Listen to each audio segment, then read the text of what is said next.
नमस्ते। Welcome back to सोहम 369। कैसे हैं आप सब एंड किस तरह से आप अपना हीलिंग कंटिन्यू कर रहे हैं। दोस्तों, डे टू डे लाइफ में हम लोग रॉबरीज, रेप एंड मर्डर्स के बारे में सुनते रहते हैं। ये सारे 3 डायमेंशंस यानी कि फिजिकल वर्ल्ड के क्राइम्स होते हैं। What about 4 dimensions? जैसे ही हम लोग स्पिरिचुअलिटी के रास्ते में कदम रखने लगते हैं, हमारे इनर वर्क साधना वगैरह करना स्टार्ट करते हैं, वैसे ही 4 डायमेंशंस के जो क्राइम्स होते हैं ना, हमारे साथ होना स्टार्ट हो जाता है। वो है साइकिक अटैक। पूरे यूनिवर्स में पॉजिटिव और नेगेटिव दोनों काइंड ऑफ एनर्जीज अवेलेबल होती हैं। एंड जैसे कि आप सबको पता है, एनर्जीज का कोई बाउंड्रीज नहीं होता। एंड जब भी हम लोग स्पिरिचुअलिटी के रास्ते में आगे बढ़ने लगते हैं ना, वैसे हमारे mental body, physical body and emotional body के ऊपर अटैक होने लगते हैं। तो ये अटैक होते क्यों हैं एंड किन के ऊपर होते हैं?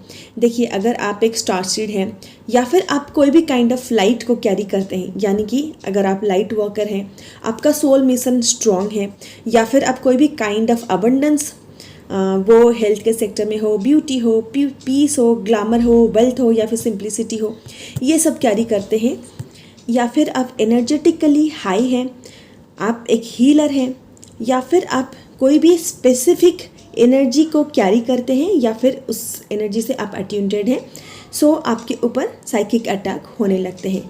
एंड ये साइकिक अटैक एक अनसीन एनर्जेटिक फोर्स के द्वारा किया जाता है, ताकि आपके सोल को एंड ऑरा को ब्रेक डाउन किया जा सके, जिससे कि वो आपके वाइट लाइट एंड आपकी हीलिंग एनर्जी चुरा सके या फिर मैनिपुलेट कर सके। सो इस वीडियो में हम लोग जितना हो सके उतनी डिटेल में साइकिक अटैक के बारे में बात करेंगे, क्योंकि यह टॉपिक बहुत बड़ा है। आई डोंट थिंक कि एक वीडियो में मैं कवर कर पाऊँगी, पर मैं कोशिश ज़रूर करूँगी। पर वीडियो स्टार्ट करने से पहले मैं आप लोगों से रिक्वेस्ट करूँगी कि प्लीज़ चैनल को सब्सक्राइब जरूर कर दीजिएगा एंड वीडियो को एक लाइक जरूर कर दीजिएगा। आप अपना सुझाव या फिर आप कोई भी चीज़ के बारे में मुझसे पूछना चाहते हैं तो आप कमेंट बॉक्स में मुझसे पूछ सकते हैं। पर्सनल सेशंस के लिए tarot card reading, Akashic record, candle healing and crystal healing and past life regression के लिए मेरा नंबर डिस्क्रिप्शन बॉक्स में है, तो वहाँ से आप मुझ तक पहुँच सकते हैं। इसके अलावा भी मैं बहुत कुछ करती हूँ, इंक्लूडिंग रेकी कोर्स भी प्रोवाइड करती हूँ। तो अगर आप सीखना चाहते हैं या फिर इंटरेस्टेड हैं, देन आप मुझे डायरेक्ट मैसेज कर सकते हैं। हेलो दोस्तों, मैं हूँ शिवानी एंड स्वागत करती हूँ आप लोगों का आप ही के ही चैनल में।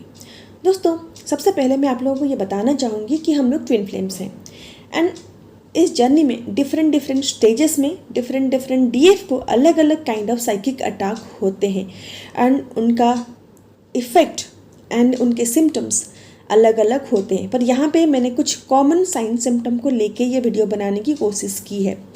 सबसे पहले अगर मैं बात करूँ on the topic of psychic attack और negative attack, so there are several form, पर यहाँ पे मैंने इनको दोनों कैटेगरी में डिवाइड किया है। First is psychic attack, second है एनर्जी वैम्पायर। दोनों में ज़मीन आसमान का डिफरेंस है।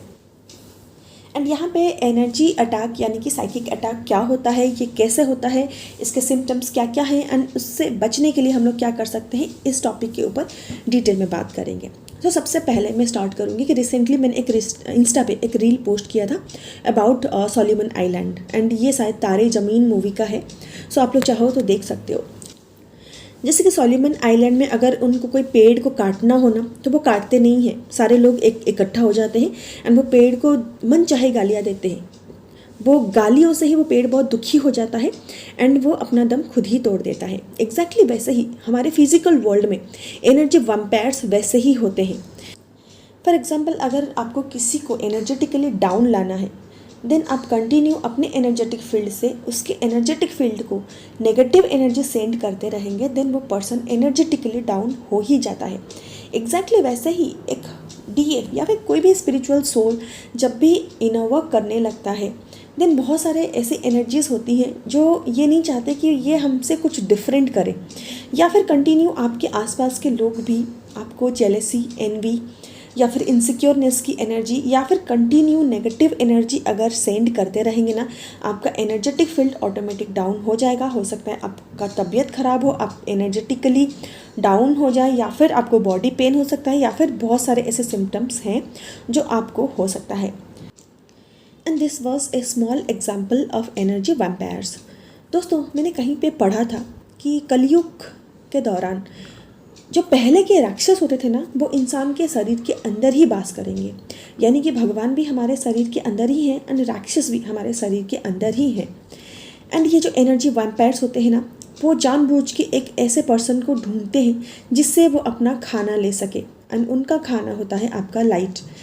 जितना आप लोअर एनर्जीज में रहोगे, आप गुस्सा करोगे, आप वरी में रहोगे, आप स्ट्रेस में रहोगे, उतना उनको एनर्जी मिलता रहता है। सो वो जानबूझ के आपके पास आते हैं एंड आपको परेशान करते हैं, या फिर कुछ ऐसी चीज़ों से आपको फीड करवा के जाते हैं जिससे आप और ज़्यादा एनर्जेटिकली डाउन हो जाते हो। इनको हम लोग ब्लड ड्रेनिंग मॉन्स्टर्स भी बोलते हैं, या फिर साइकिक वैम्पायर्स, या फिर एनर्जेटिक वैम्पायर्स भी बोलते हैं। एंड भले ही इनका काम आपका एनर्जी चुराना हो, पर वो 3D फिजिकल वर्ल्ड में ही एग्जिस्ट करते हैं। एंड यहाँ पे मैं पर्सनली किसी को पॉइंट आउट करके किसी को ब्लेम नहीं कर रही हूँ, पर हो सकते हैं वो आपके दोस्त हो, आपके को वर्कर हो, आपके बहनें हो, आपके चिल्ड्रन हो, या फिर आपके पेरेंट्स से कोई एक भी हो सकते हैं। एंड इनको आइडेंटिफाई करना बहुत ही डिफ़िकल्ट है, कभी कभी लगता है कि बहुत ही ज़्यादा डिफ़िकल्ट है, पर यहाँ पे मैं कुछ कॉमन साइन सिम्टम बता रही हूँ जिससे आपको पता चलेगा कि वो आपके लाइट को चुराने के लिए आपके पास आते हैं, ताकि आप उनके ट्रैप में ना फंसें। So the first point, the helper. And यहाँ पे आप याद रखिए, the helper is not always the helper, क्योंकि उनका काम होता है आपका लाइट चुराना। सो वो कुछ ऐसे सिचुएशन क्रिएट करते हैं जहाँ पे आपको लगेगा वो बहुत ज़्यादा प्रॉब्लम में है, एंड आपको उनको हेल्प करना चाहिए, क्योंकि जो लाइट वर्कर्स होते हैं या फिर जो स्पिरिचुअल बीइंग होते हैं वो थोड़े एम्पैथ होते हैं एंड साफ दिल के होते हैं, तो वो हर किसी को मदद करने के लिए पहुंच जाते हैं। एंड जैसे ही आप उनके प्रॉब्लम के बारे में सोचने लगते हो एंड उनको प्रॉब्लम से कैसे निकालना है उसके बारे में सोचने लगते हो एंड उनके लिए परेशान होने लगते हो, तो वैसे ही आपकी एनर्जी उनके लिए एक खाने का सामान बन जाता है। एंड इसका एक सेकेंड एस्पेक्ट भी है कि वो आते हैं आपको हेल्प प्रोवाइड करने के लिए। आपके पास आएंगे, आपसे मीठी मीठी बातें करेंगे एंड आपको ये जताएंगे कि आपको मैं हेल्प कर सकता हूँ या फिर कर सकती हूँ, एंड आपको ये महसूस करवाएंगे कि ही और सी इज़ अ पर्सन जो आपको बहुत अच्छी तरह से समझते हैं, आपके दर्द को समझते हैं, एंड काइंड ऑफ आपको वो मदद करेंगे। जर्नी में किसी भी काइंड ऑफ मदद हो सकता है, यहाँ पे मैं पर्टिकुलरली कोई चीज़ की बारे में बात नहीं कर रही हूँ, एंड अगर इसको मैं डिटेल में एक्सप्लेन करने जाऊँगी देन वीडियो बहुत लंबा हो जाएगा। सो आप थोड़ा सा अपना गट फीलिंग एंड अपने लॉजिक का भी इस्तेमाल करिए, एंड जैसे ही आपको ये लगता है कि यही पर्सन मुझे हेल्प कर सकता है, आप जैसे ही थोड़ा सा डिपेंडेंसी के एनर्जी में आते हो, तब भी आपकी जो एनर्जी है वो कहीं ना कहीं से आपसे ड्रेन आउट होने लगता है। So the second point, the manipulator. And ये लोग बहुत ही चालाक होते हैं, जैसे कि वो आपके आसपास कुछ ऐसे सिचुएशन या फिर एनवायरनमेंट क्रिएट करते हैं ताकि आपकी एनर्जी ड्रेन आउट हो। जैसे कि ऐसा हो सकता है उन्होंने कोई पार्टी थ्रो की हो या फिर आपने कोई पार्टी थ्रो की हो, वो जानबूझ के वहाँ पे कुछ ऐसे प्रॉब्लम क्रिएट करवाएंगे या फिर कुछ ऐसे सिचुएशन क्रिएट करवाएंगे जिससे कि आप गिल्ट में आ जाओ या आप सोचने में मजबूर हो जाओ। कहीं ना कहीं किसी ना किसी तरीके से वो आपको परेशान करेंगे एंड आपको लोअर एनर्जी में भेज ही देंगे। सो ऐसे पर्सन से भी आपको दूर रहना चाहिए, क्योंकि उनका एक ही मोटिव होता है कि जैसे ही आप लोअर एनर्जी में जाते हो वो आपकी एनर्जी को सक करने लगते हैं। नेक्स्ट है सेल्फिशनेस। जो एनर्जी वैम्पायर्स होते हैं ना, वो बहुत ही सेल्फिश होते हैं। उनको दूसरों के लाइफ से, दूसरों के प्रॉब्लम से कोई लेना देना नहीं होता है, क्योंकि आपके लाइट की उनको ज़रूरत होती है। इसी वजह से वो आपके पास तब आते हैं जब उनको आपकी नीड महसूस होती है, यानी कि जब उनको रिक्वायरमेंट होती है वो आपके पास पहुंच जाते हैं। अपने लाइफ को बहुत ज़्यादा मेसी शो करवाएंगे, ऐसा दिखाएंगे कि बहुत ज़्यादा प्रॉब्लम में है and you are very important person to them, and आपके अलावा उनके लाइफ में कोई अच्छे दोस्त नहीं है या फिर nobody is more important than you. And वो आपके प्रॉब्लम्स भी सुनेंगे, आपको सल्यूशन भी देंगे एंड ये आपके दुखी में भागीदारी भी होंगे। पर उनका एक ही मोटिव होता है, जैसे ही वो आते हैं ना, आप खुद ब खुद एनर्जेटिकली डाउन महसूस करते हो, एंड जैसे ही आप एनर्जेटिकली डाउन महसूस करते हो वो एनर्जेटिकली हाई हो जाते हैं एंड आपसे उस वक्त वो रन करने लगते हैं, क्योंकि उनको उनका खाना मिल चुका होता है। Next, the person with messy life. जी हाँ दोस्तों, आपके आसपास जितने भी एनर्जी वैम्पायर्स होंगे ना, उनके लाइफ बहुत ज़्यादा मैसी होगी, यानी कि वो अपनी लाइफ में ना रायता फैला के रखे होंगे। उनके लाइफ में कुछ ऐसे प्रॉब्लम्स चल रहे होंगे या फिर कुछ ऐसे लोग इन्वॉल्व होंगे ना जो आपके एनर्जी के लिए बिल्कुल अच्छे नहीं हैं, पर वो सारे प्रॉब्लम्स ना वो आपके सामने डिस्कस करने के लिए पहुंच जाएंगे। चाहे वो प्रॉब्लम छोटा सा क्यों ना हो, वो आपके सामने ऐसे पेश करेंगे जैसे कि उनकी पूरी दुनिया उजड़ चुकी है, उनके लाइफ में और कुछ बचा ही नहीं है, एंड वो अपने लाइफ में सबसे ज़्यादा दुखी हैं। उनसे दुखी तो कोई है भी नहीं। वो ऐसा करके आपसे सिंपैथी पाना चाहेंगे, आपसे कुछ वर्ड निकलवाना चाहेंगे। वो चाहेंगे कि आप उनके परेशानी में आप परेशान हो, उनके प्रॉब्लम्स को आप सुनो, सोचो एंड फील करो। एंड जैसे ही आप उनके प्रॉब्लम्स को सुनने लगोगे, सोचने लगोगे, फील करने लगोगे, आपकी लाइट वो चुरा के भाग जाएंगे। Next point, they love to poke everyone. ये जो साइकिक वैम्पायर्स होते हैं ना, ये दूसरों के लाइफ में, सिंपल लैंग्वेज में बोलूँ तो उंगली करना उनको बहुत अच्छा लगता है। जैसे कि किसके लाइफ में कौन कैसे रह रहा है, कैसे एंजॉय कर रहा है, उनकी लाइफ तो बहुत अच्छी है। दूसरों को नीचा दिखाना, उनका मजाक उड़ाना एंड खुद को बहुत ही सुपीरियर समझना कि मुझसे बेटर तो कोई है ही नहीं, एंड बातों बातों में गाली देना, आर्गुमेंट करना, एंड ये मतलब खुद को बहुत ज़्यादा प्रोटेक्शन घेरे में रखना कि मेरे तक कोई ना पहुँचे। एंड ये सारी चीज़ें ना वो इसलिए करते हैं ताकि वो आपका अटेंशन पा सके। Next point, the complainer. ये जो एनर्जी वैम्पायर्स यानी कि साइकिक वैम्पायर्स होते हैं ना, ये अपने लाइफ में सिर्फ कंप्लेन करते रहते हैं। वो बहुत ज़्यादा गरीब होते हैं, उनको कोई पसंद नहीं करता, उनको कोई प्यार नहीं करता, उनके पास खाना नहीं होता, उनके पास पैसे नहीं होते, उनके पास रहने के लिए कुछ नहीं होता, वो बहुत ज़्यादा बीमार रहते हैं एंड वो कुछ कर नहीं सकते, उनके हाथ पैर ख़राब रहते हैं, उनका वेट ज़्यादा रहता है। ऐसे ऐसे कंप्लेन करेंगे ना, आपको भी ये सारी चीज़ें महसूस होने लगेगी कि हाँ सच में ये पर्सन के लाइफ में बहुत ज़्यादा प्रॉब्लम है, भगवान प्लीज़ इनको हेल्प करो। एंड इनका जो इंटेंशन रहता है ना, ये सिर्फ आपसे एनर्जी नहीं चुराते, ये सिर्फ आपसे लाइट नहीं चुराते, ये आपका पीस, आपका एबंडेंस, आपका मनी, कोई भी चीज़ वो चुरा सकते हैं। इवन वो आपसे उधार भी मांग सकते हैं, वो आपसे ना पैसे का हेल्प भी मांग सकते हैं, आपसे व्हीकल भी मांग सकते हैं, कोई भी काइंड ऑफ, इवन आपसे कपड़े भी मांग सकते हैं, because they are very smart, they are very intelligent. So ये सारे जो पॉइंट्स होते हैं ना, ये आपको डिफरेंट पर्सन में भी देखने को मिल सकता है, या फिर कोई एक पर्सन में भी आपको देखने को मिल सकता है। कुछ पर्सन तो ऐसे होंगे कि वो आपके सामने आएंगे, रोएंगे, गिड़गिड़ाएंगे एंड आपको ये जताएंगे कि उनके लाइफ में बहुत सारे प्रॉब्लम्स चल रहे हैं, उनके लाइफ में प्रॉब्लम्स के अलावा कुछ है ही नहीं, ताकि वो प्रॉब्लम्स को सॉल्व करने में आप उनकी थोड़ी सी मदद करें। कुछ साइकिक वैम्पायर्स ऐसे भी हो सकते हैं कि वो सिर्फ अपने प्रॉब्लम्स आपको बोलेंगे, वो चाहेंगे कि आप सिर्फ सुनो। कुछ साइकिक वैम्पायर्स ऐसे भी हो सकते हैं कि वो आपका मजाक उड़ा सकते हैं एंड आपके साथ उनका झगड़ा भी हो सकता है, ताकि आप वरी एनर्जी में चले जाओ या फिर आप परेशान रहो। कुछ पर्सन्स आपके आसपास ऐसे भी होंगे जो ऑलरेडी इमोशनली डाउन होंगे या फिर डिस्टर्ब होंगे, उनके लाइफ बहुत ज़्यादा प्रॉब्लमेटिक होगी, या फिर वो इमोशनली डिस्टेबलाइजेशन के साथ आपके पास आएंगे। कुछ पर्सन्स ऐसे भी होंगे जो कि बहुत ही चालाक टाइप के वैम्पायर्स होते हैं ना, वो आपके लाइफ में क्या चल रहा है उसके इन्फॉर्मेशंस लेने के लिए आपके पास आएंगे कि कैसा क्या चल रहा है, आप कैसे हो, आपकी जर्नी कैसी चल रही है, एंड आपके स्पिरिचुअलिटी के रिलेटेड आपसे बात करने लगेंगे। आप जो भी काम करते हो सकता है आप क्रिस्टल का काम करते हो या फिर नॉर्मल हीलिंग आप स्टार्ट करते हो, तो उसके बारे में वो पूछने लगेंगे एंड धीरे धीरे आपके लाइफ में वो दीमक की तरह घुसने लगेंगे। एंड उनका काम बस इतना ही होता है कि आपसे आपका इन्फॉर्मेशन चुराए ताकि आपका लाइट उन तक पहुंच सके। एंड कुछ पर्सन्स ऐसे होंगे कि उनके लाइफ ना आपके लाइफ से भी ज़्यादा मेसी होगी, उनके लाइफ ना हम लोगों के लाइफ से ज़्यादा प्रॉब्लमेटिक होगी। आप चाहे कितना भी उनको सोल्यूशन दो, वो सोल्यूशन के ऊपर कभी फोकस नहीं करेंगे, वो हमेशा ना अपने लाइफ की प्रॉब्लम के बारे में बात करेंगे ताकि आप ना वरीड हो सको, उनके प्रॉब्लम में आप वरीड एनर्जी में ही रहो।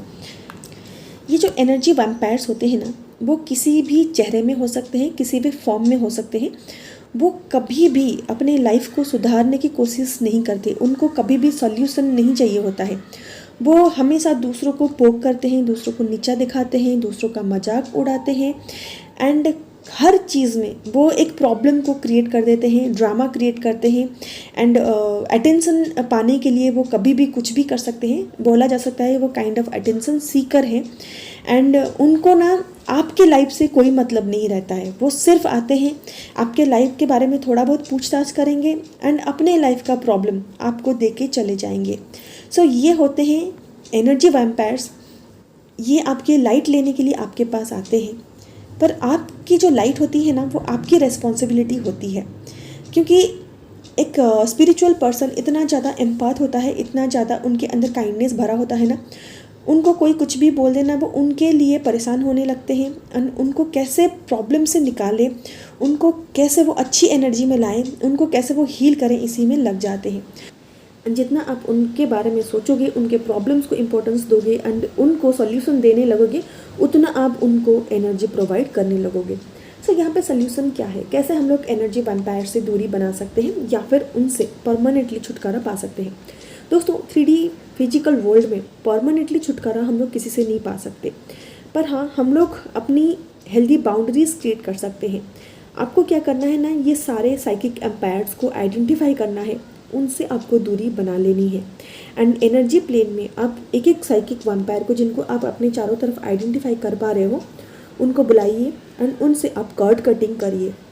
कर्ड कटिंग का जो मेडिटेशन है ना, गाइडेड मेडिटेशन, इस चैनल में भी अवेलेबल है, मैं नीचे डिस्क्रिप्शन बॉक्स में भी दे दूँगी, या फिर आप मेडिटेशन सीरीज़ प्लेलिस्ट में जाके वहाँ से आप कर सकते हैं। आप एक एक एनर्जी वैम्पायर से मिनिमम 7 to 8 डेज तक कट करिए, ताकि परमानेंटली वो आपके लाइफ से चले जाए। एंड जैसे ही उनको ये एहसास हो जाए कि आपसे उनको कोई एनर्जी मिल नहीं रहा है, देन वो खुद कहीं और चले जाएंगे जहाँ से उनको एनर्जी मिल सके। सो ये था एनर्जी वैम्पायर के बारे में। नेक्स्ट हम लोग डिस्कस करेंगे साइकिक अटैक के बारे में। And psychic attack is real. अगर आपको ये लगता है this is only in our mind, ये हमारा दिमाग का भ्रम है, या फिर साइकिक अटैक जैसा कुछ होता नहीं है, साइकिक अटैक अच्छा होता है, सो ये सारे आपके गलतफहमियां हैं। साइकिक अटैक्स होते हैं एंड आप इसको महसूस भी कर पाते हो। एंड साइकिक अटैक उन फोर्सेस के द्वारा होता है जिनको हम लोग देख नहीं पाते। एंड यहाँ पे मैंने दोनों कैटेगरी में साइकिक अटैक को डिवाइड किया है। वन है कन्फ्यूज्ड स्पिरिट, सेकंड है डार्क एंटिटीज़। सो कन्फ्यूज्ड स्पिरिट्स के बारे में हम लोग फर्स्ट बात करेंगे। ये वो सोल्स होते हैं जिनका ना जीने की इच्छा रहती है तब भी उनका डेथ हो जाती है, या फिर उनकी अकाल मृत्यु होती है, या फिर जिनको मोक्ष नहीं मिला होता है, वो अभी भी 3 डायमेंशंस वर्ल्ड में घूमते रहते हैं, क्योंकि उनको एक बॉडी नहीं मिली होती है या फिर उनको मोक्ष नहीं मिला होता है। एंड जैसे ही एक स्पिरिचुअल बीइंग अपना इनर वर्क साधना वगैरह करने लगता है, उनके लाइट से वो बहुत ज़्यादा अट्रैक्ट होते हैं, क्योंकि वो आपके लाइट के आसपास जब रहते हैं ना, उनको बहुत ज़्यादा सुकून महसूस होता है, वो आपके पास कंफर्टेबल महसूस करते हैं एंड उनको लगता है कि आप उनको मोक्ष पाने में मदद करोगे, उनके कन्फ्यूज़न से उनको मुक्ति दोगे, उनके स्ट्रेस से उनको मुक्ति दोगे। एंड उनको पता नहीं क्यों बहुत ही सूदिंग महसूस होता है, ये एक गिफ्ट होता है। एंड ऐसे सोल्स को मैंने खुद अपने चारों तरफ महसूस किया है, क्योंकि एक बार मैं ऐसे ही फियर में आ गई थी, तो मैंने उनसे पूछा था कि वाई यू आर हियर। सो उन्होंने बोला था कि हमें अच्छा लगता है एंड एक्चुअली हम लोग को पीस महसूस होती है। सो ये जो स्पिरिट्स होते हैं ना, ये हमारे आसपास ही रहते हैं एंड फिजिकल वर्ल्ड में ही रहते हैं। एंड जब भी वो हमारे आसपास रहते हैं, हमें सेंस हो जाता है, हम लोग उनको महसूस कर पाते हैं। कुछ डीएफ तो उनको देख भी पाती है। एंड ये जो सोल्स होते हैं ना, ये ज़्यादा हार्मफुल नहीं होते हैं, इनको लेट गो करना बहुत ही आसान होता है। स्पेशली आप उनको ची बॉल्स सेंड कर सकते हो अगर आपको रेकी पता है तो, नहीं तो आप उनको हीलिंग लाइट प्रोवाइड कर सकते हो, या फिर उनके पीस एंड मोक्ष के लिए आप डिवाइन से प्रे कर सकते हो। एंड लास्टली आप आर्कएंजल को बुला के उनके मुक्ति के लिए प्रे भी कर सकते हो, ये भी बहुत ब्यूटीफुली काम करता है। सो नेक्स्ट आते हैं हमारे हॉट टॉपिक के ऊपर, वो है डार्क एंटिटीज़। दोस्तों हम लोगों को बीच बीच में डार्क एंटिटीज़ से अटैक तो होता रहता है एंड वी ऑलरेडी नो कि कैसा महसूस होता है जब उनका हमला हमारे ऊपर होता है। कॉन्शियसली हम लोग रियलाइज़ करने से पहले ही सबकॉन्शियसली वो हमारे ऑरिक फील्ड में एंट्री कर चुके होते हैं। डार्क एंटिटी यानी जिनको स्पिरिचुअल पैरासाइट्स भी बोला जाता है ना, वो हमारे आसपास ही होते हैं एंड ये हमारे फिजिकल बॉडी के नहीं, हमारे एनर्जेटिक बॉडी में एंटर करते हैं।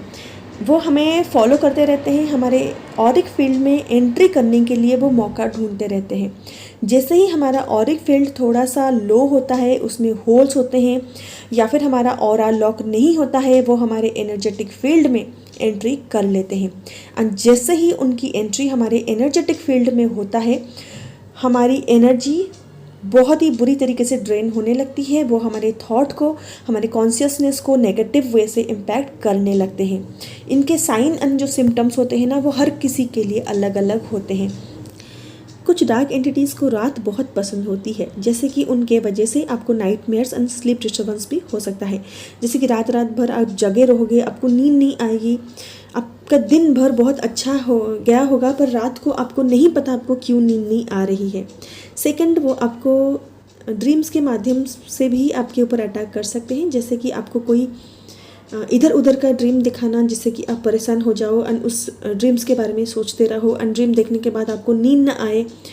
एंड इसके अलावा भी वो रात को आपको डायरेक्ट हमला भी कर सकते हैं, जैसे कि एक शैडो आप देख भी सकते हो, आप महसूस भी कर सकते हो, या फिर आपको पता होगा कि मेरे आसपास कोई है, या फिर कुछ डीएफ को तो डायरेक्ट उनकी छाती के ऊपर जाके कुछ शैडो बैठ भी जाते हैं। सो इनके लिए आपको स्ट्रॉन्ग ऑरा प्रोटेक्शन की ज़रूरत है, आपकी जो स्पेस है उसको क्लींस करने की बहुत ज़्यादा ज़रूरत है। अगर आपको रेकी आती है देन चौकोरे से एंड सेहकी से आप अपने रूम के विंडोज़ को एंड अपने डोर को एंड अपनी स्पेस को क्लींस करिए एंड अपने ऑरा को प्रॉपरली क्लींस करके लॉक करके ही सोइए। एंड हो सके तो आप जहाँ पे सो रहे हैं साइड में एक बाउल में नमक रखे ज़रूर सोए। एंड सेकेंडली, जो सिम्टम्स होते हैं ये सबके लिए एक्चुअली अलग अलग होते हैं, तो मैं इतने सारे सिम्टम्स अगर आप लोगों को एक्सप्लेन करूँगी तो वीडियो बहुत लंबा हो जाएगा। तो मैं कुछ कॉमन सिम्टम्स बता रही हूँ, जिससे कि आपको पता चल जाएगा कि आपको साइकिक अटैक हुआ है, या फिर डिवाइन फेमिनाइन इंट्यूटिवली ये जान भी लेती है कि मेरी एनर्जी ये नहीं है, ये साइकिक अटैक की वजह से ही मेरी एनर्जी डिस्टर्ब हो रही है। आपको कंटिन्यू नेगेटिव थॉट्स परेशान करेंगे, आप क्लियरली पॉजिटिव थॉट को एम्ब्रेस नहीं कर पाओगे, चाहोगे तब भी नहीं सोच पाओगे, आपका इम्यूनिटी बहुत ज़्यादा स्लो हो जाएगा। एंड ये काइंड ऑफ एक हाई लेवल डिवाइन फेमिनाइन को होते हैं, जैसे कि उनको साइकिक अटैक होता है ना, उनका प्लेटलेट्स गिर जाते हैं या फिर उनको फीवर आने लगते हैं। उसके बाद आप नेगेटिव थॉट के प्रति ऑब्सेस्ड हो जाओगे, आपके लाइफ में जो भी हो रहा है उसको आप पॉजिटिवली नहीं ले पाओगे, जो कुछ भी चल रहा है उससे आप अपना बैड लक ही समझोगे, बिना कोई रीज़न के आप रोने लगोगे, सडनली आपके एनर्जी शिफ्ट हो जाएंगे, या फिर आपको बहुत ज़्यादा इमोशनल लॉस होने जैसा महसूस होगा, आप सडनली रोने लगोगे, डिप्रेशन काइंड ऑफ आप महसूस करोगे कि कुछ तो मेरा लॉस हो गया है, या फिर आपको ऐसा लगेगा कि मुझे अजीब सी आवाज़ें सुनाई दे रही है, आपको बेवजह गुजबम्स भी आ सकते हैं, मूड स्विंग्स भी हो सकते हैं, इरिटेशन लगेगा, बहुत ज़्यादा गुस्सा आएगा, रेस्टलेसनेस महसूस होगा, बॉडी पेन करेगा या फिर हेडेक आएंगे, डिफरेंट बॉडी पार्ट में ना आपको दर्द महसूस होगा, एंड आपको फोकस नहीं रहेगा, एंड जो कोई भी काम आप करोगे ना आपको कॉन्सेंट्रेट महसूस नहीं होगा, बहुत जल्दी आप दूसरों के इन्फ्लुएंस में आ जाओगे, एंड अचानक से फियर की एनर्जी में चले जाओगे, अचानक से अजीब से फियर बेस्ड थॉट आएंगे कि ऐसा हो सकता है, वैसा भी हो सकता है, आप अपने जर्नी को लेकर भी इनसिक्योरनेस महसूस करोगे, अपने डीएम को लेकर भी अजीब चीज़ें आप सोचने लगोगे, एंड बहुत जल्दी आप बीमार पड़ जाओगे, या फिर आपको अचानक से ना टेम्परेचर भी आ सकता है। इसके अलावा भी आपके साथ कुछ ऐसी चीज़ें हो सकती है जो इस लिस्ट में नहीं है, क्योंकि साइकिक अटैक को ना हम लोग किसी लिमिटेड चीज़ में ना बांध के नहीं रख सकते, ये डिफरेंट तरीका ढूंढते हैं ताकि वो आपके एनर्जेटिक फील्ड में एंट्री कर सके। सो इनसे बचना कैसे है, इनसे बचने के लिए हम लोग क्या क्या कर सकते हैं। सबसे पहले तो जब कभी आपको साइकिक अटैक हो एंड आपको पता चल जाता है कि ये मेरे ऊपर साइकिक अटैक हुआ है, सबसे पहले आप एक जगह पे शांत बैठ जाए।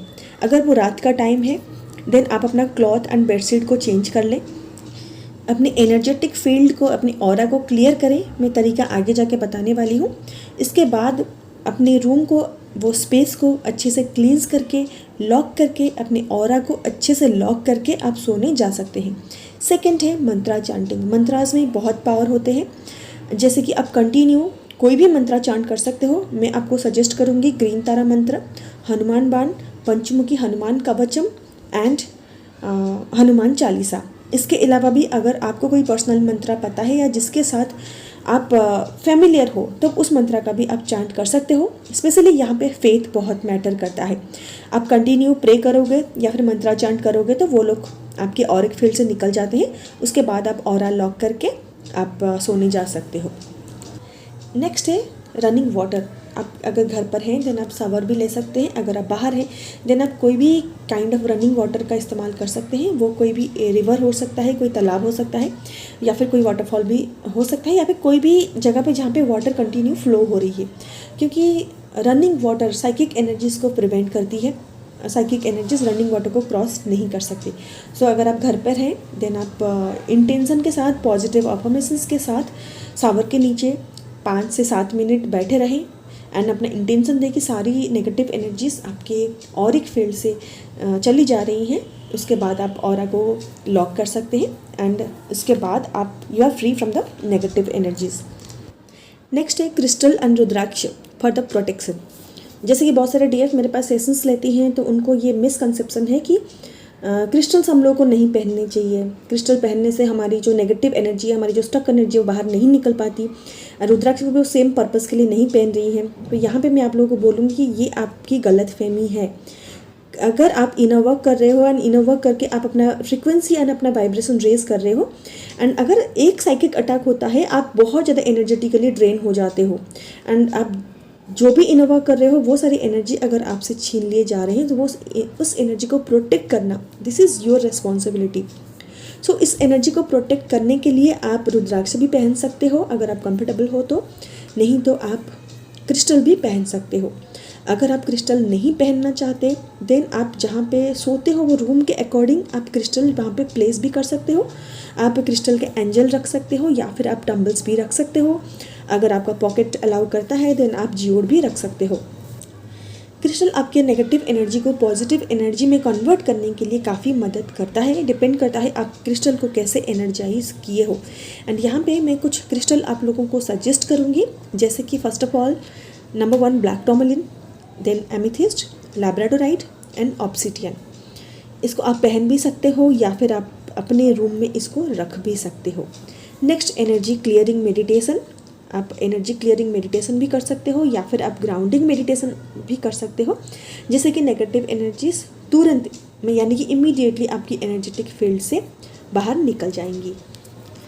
एंड जो भी आप इस्तेमाल कर रहे हो चाहे वो रुद्राक्ष हो या फिर क्रिस्टल, वो ओरिजिनल होना चाहिए। वैसे ओरिजिनल रुद्राक्ष एंड क्रिस्टल के लिए आप मुझसे भी कांटेक्ट कर सकते हो।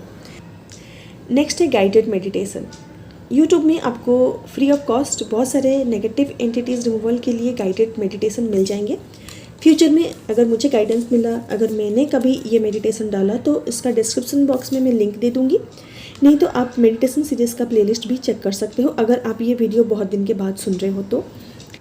एंड इसका एक अल्टरनेटिव भी है, जैसे कि आप मेडिटेशन में बैठ के अगर आप अपने स्पिरिट गाइड्स को बुलाते हो, आप अपने असेंडिंग मास्टर्स को बुलाते हो एंड उनसे आप प्रे करो एंड रिक्वेस्ट करो कि सारे नेगेटिव एंटिटीज़ को अपने ऑरिक फील्ड से वो रिमूव करने में आपकी मदद करें, देन वो भी बहुत क्विकली आपकी मदद करेंगे एंड आपके ऑरिक फील्ड से सारे नेगेटिव एंटिटीज़ को वो क्लियर कर देंगे। एंड इसके बाद जो स्टेप बताने वाली हूँ वो उनके लिए है जिनको रेकी आती है। अगर आपको रेकी सेकंड लेवल में चौकोरे एंड सही के सिंबल से अट्यून किया गया है देन वो दोनों सिंबल्स का इस्तेमाल करके आप वो साइकिक एनर्जीज़ को अपने आपके एनर्जेटिक फील्ड से हटा सकते हो।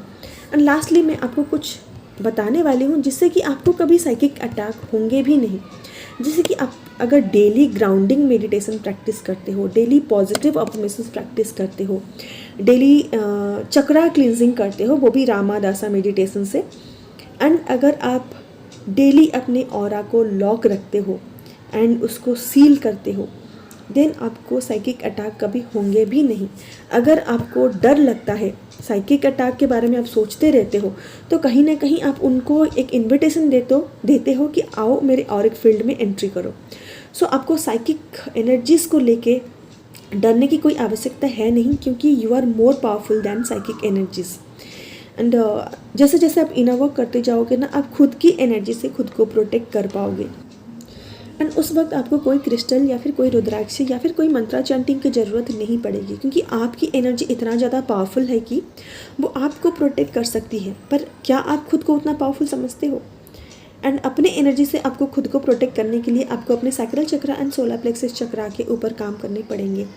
एंड जब कभी आप कोई मंत्रा चैंटिंग करते हो, कोई सिंबल्स यूज़ करते हो, या फिर कोई मेडिटेशन करते हो, या फिर आप अपने स्पिरिट गाइड को बुला के उनसे प्रोटेक्शन लेते हो, देन इसका मतलब आप खुद को पावरफुल नहीं समझते। आप खुद से ज़्यादा अपने से बाहर किसी को पावरफुल समझते हो। एंड ये एनर्जी में आने के लिए आपको वक्त लगेगा। सो जब कभी आप इस एनर्जी में पहुंच जाओगे ना, आपको बाहर की कोई भी चीज़ की ज़रूरत नहीं पड़ेगी, आप अपने एनर्जी से ही खुद को प्रोटेक्ट कर पाओगे।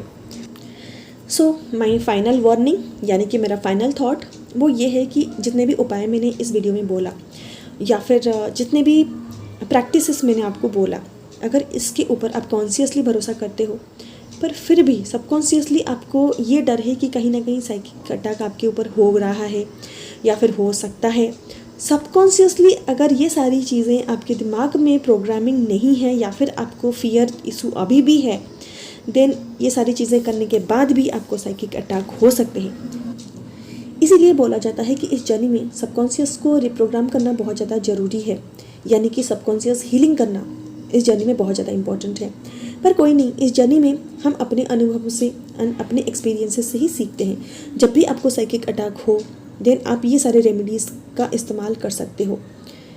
सो आज के लिए बस इतना ही। अगर आपको ये टॉपिक अच्छा लगा, देन आप मेरे चैनल को सब्सक्राइब भी कर सकते हो एंड अपना प्यार एंड सपोर्ट सब्सक्राइब करके एंड कमेंट करके एंड वीडियो को एक लाइक करके आप शो कर सकते हो। I will be very grateful to you.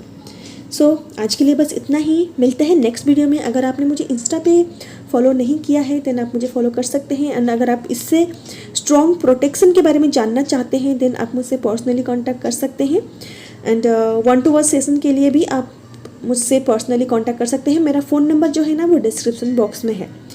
तो अपना ख्याल रखिए एंड अपने आप को प्रोटेक्टेड रखिए, अपने आप को सील्ड रखिए, अपनी एनर्जी को बचा के रखिए। मिलते हैं नेक्स्ट वीडियो में। तब तक के लिए bye bye, take care, happy healing and Hari Om.